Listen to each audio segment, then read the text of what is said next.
52 from Waukee, Iowa, Ted Haig. Fifth-year guy. Fifth-year guy, had some shoulder issues early in his career. Wasn't sure how it was going to play out.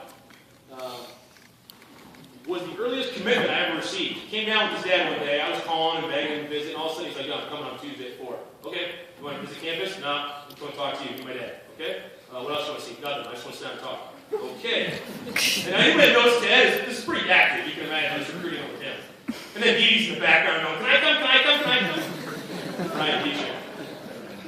And you that know Dede knows that's how that went.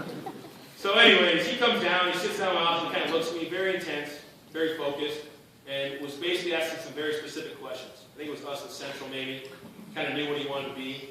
And I just figured between him, a Valley kid, a Waukee kid, Indianola kids, Hoover kids, those are the kind of guys that we needed to get our program to get a little bit of credibility. Just those good football players, these all-state type players would come to our place. It certainly bode well for us to be able to say this is a place that Central Iowa can embrace. And then all of a sudden this led to, you see our roster now with Ankeny guys, the Southeast Polk guys. And not that there's not good football over the state, there is. But for us, to get that immediate recognition helped. And then you get some guys from some of the really good programs around us to mesh with these guys, and then all of a sudden, you really got something special. I think that's what happened. But Ted's a guy that, probably one of the most intense guys I've ever coached.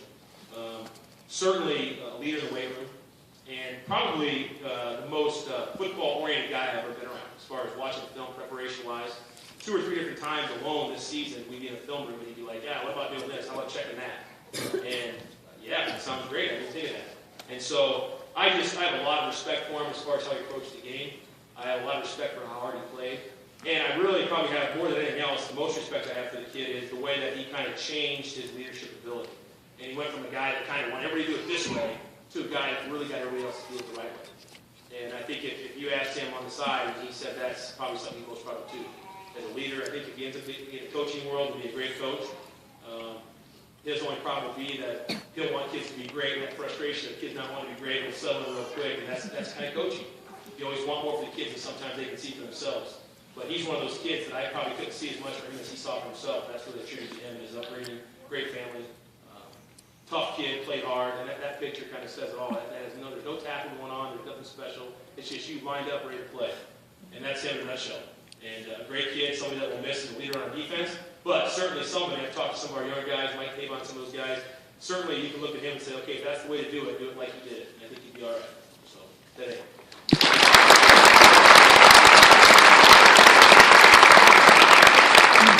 Sean,